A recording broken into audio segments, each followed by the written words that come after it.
Evangelho do Dia, com o Padre Rodrigo. Eu vim para escutar tua palavra, tua palavra, tua palavra de amor. Bom dia, queridos irmãos e irmãs, sexta-feira. O Senhor esteja convosco, Ele está no meio de nós. Proclamação do Evangelho de Jesus Cristo segundo Lucas. Glória a vós, Senhor. Naquele tempo, Jesus disse aos discípulos: um homem rico tinha um administrador que foi acusado de esbanjar os seus bens. Ele o chamou e lhe disse: que é isso que ouço ao teu respeito? Presta contas da tua administração, pois já não podes mais administrar meus bens.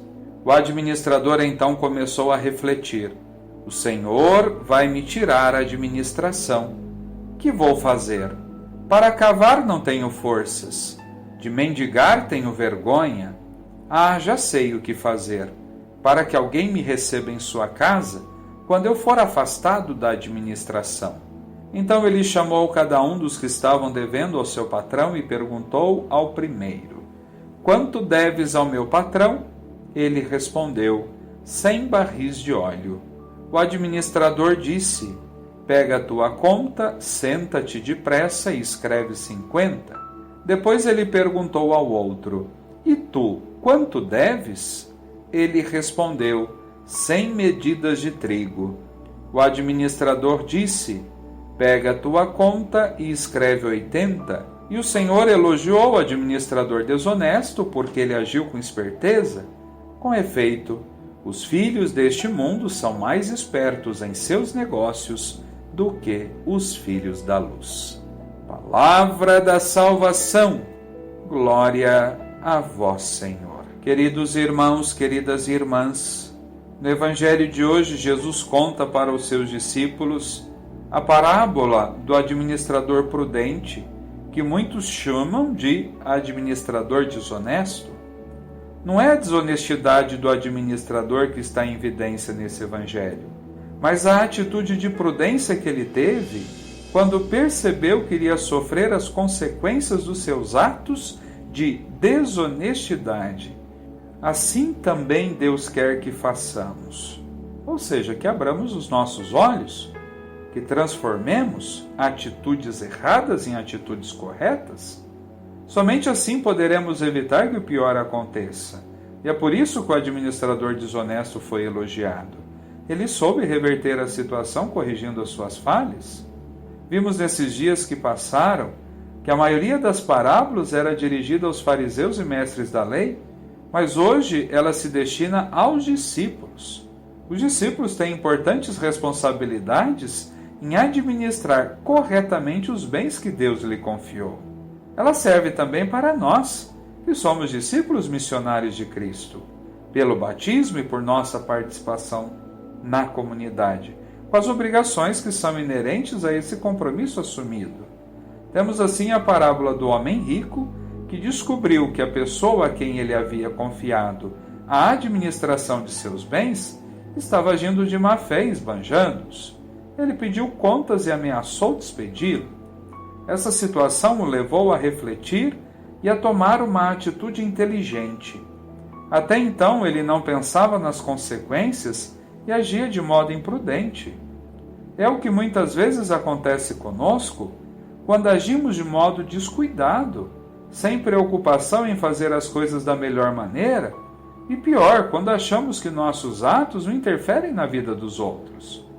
Somente quando sofremos as consequências é que tomamos consciência do nosso erro e procuramos mudar os nossos procedimentos. Alguns nem nessas circunstâncias mudam e acabam por perder as oportunidades que Deus lhe concedeu. Mas não foi isso que ocorreu com esse homem do Evangelho de hoje. A situação ameaçadora o fez refletir e a mudar de atitude.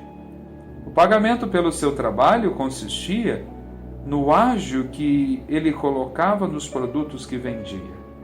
Porém, ele estava exagerando e explorando ambos os lados, tanto os que compravam os produtos quanto o seu patrão. Foi a ganância que o fez agir de má fé e agora estava diante de uma situação difícil, sob a ameaça de perder tudo. Assim, a sua atitude foi a de reverter a situação, e ele tomou uma sábia atitude, que já deveria ter tomado antes de se ver ameaçado de ficar desempregado. Ele decidiu cobrar dos que deviam valor real, abrindo mão dos seus lucros. Com essa atitude, ele reconquistaria pelo menos os que deviam ao seu patrão e poderia ser acolhido por este quando estivesse desempregado. Mas, ao vê-lo agindo assim, o patrão o elogiou. O que isso quer nos dizer? Em primeiro lugar, é importante não acharmos que o patrão elogiou a desonestidade do administrador. O patrão elogiou o administrador desonesto que agora havia se convertido e agiu com honestidade. O elogio está, portanto, no ato da esperteza dele, no bom sentido, claro, e não na sua desonestidade. É assim que Deus espera de cada um de nós, que hajamos com esperteza na administração das graças que Ele nos concedeu na vida, que nós saibamos administrar os nossos bens simbólicos, os nossos dons, os nossos bens materiais, nossa relação com Deus e com o próximo, em vista sempre do bem comum. Que Deus abençoe você, em nome do Pai, do Filho e do Espírito Santo. Amém. Você ouviu Evangelho do Dia, com Padre Rodrigo.